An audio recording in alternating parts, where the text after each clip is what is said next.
The other day, I watched a very fascinating video by Veritasium about entropy.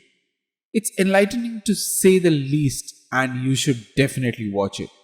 Here's what I understand about our universe after watching this video.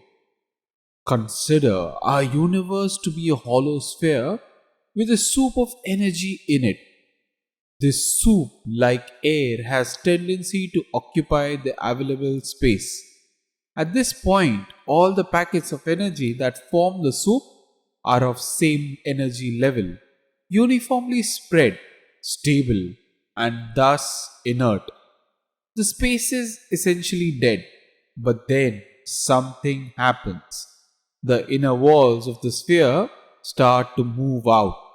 The sphere expands, providing empty, unoccupied space for the soup to cover. The energy packets are finite in number, but they also have to occupy all of space. How do they do that? The only way to do that is there are higher number of lower energy packets that must be created. These energy packets can't just simply divide into smaller parts. This leads to chaos. There is turbulence in the soup. The energy packets are no longer stable and inert. They start colliding and combining, leading to formation of matter, and stuff from that matter is born like stars, planets, and us. We enable these energy packets to be broken down in more number of energy packets with lower energy. Eventually, all energy packets are broken down and the soup of energy returns to what it was in the beginning, just inert space. Now, everything we see and feel while alive is result of this turbulence. Gravity, matter, stars, planets, biological life, consciousness? I'm not sure about that. And black holes. To put it simply, we all are energy grinders. Is this confusing? A very simple visual representation of entropy in action is consider a glass of clear tea. When you put milk in it, momentarily complex cloud structures are formed. Then, at some point, the two liquids mix uniformly and the structures disappear. Now, the mixing of two liquids happens very fast, but imagine this turbulence happening on a universal level. That's why, for the turbulence to settle, it takes a billion years. The end. Okay. I get it. It makes sense about entropy and how it created everything and why it created everything. But just because we are simple byproducts of a larger chain reaction does not mean our existence is insignificant. Everything that happens because it has a functional purpose. But then, what functional purpose does consciousness serve in all this? Why are we aware of our existence? Why are we curious? This does not make sense. Also, there's another question. What initiates the turbulence? Who caused the expansion of the universe?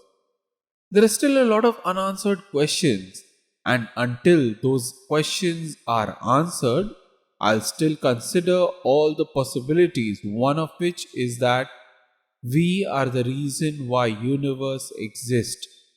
The turbulence is created for us to live life. We are the center of importance.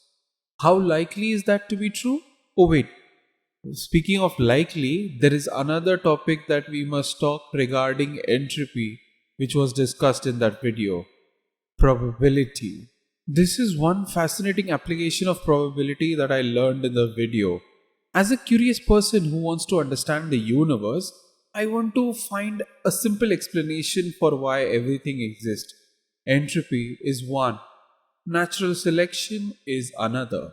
Why things happen the way happens, why human bodies are able to stand on 2 feet, why do we have only two eyes, one nose, and one mouth?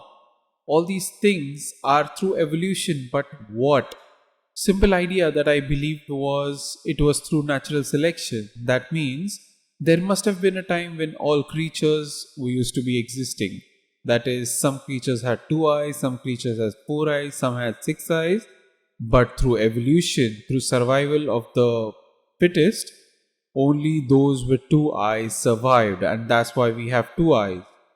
Similarly, another principle for existence of what exists is probability. That's pure mathematics. Basically, what he says is when the hot and cold objects are brought nearby, there is exchange of energy, and everything happens. Energy from hot goes to cold, from cold it goes to hot.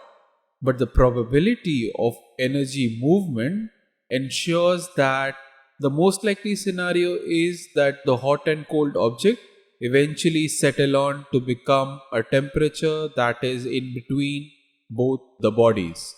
Similarly, all the decisions of the universe, that is, laws of the universe, how the stars are going to look, how the living creatures are going to look, what are they going to be made of, these could be through a process of trial and error and probability, that is, what is most likely to happen.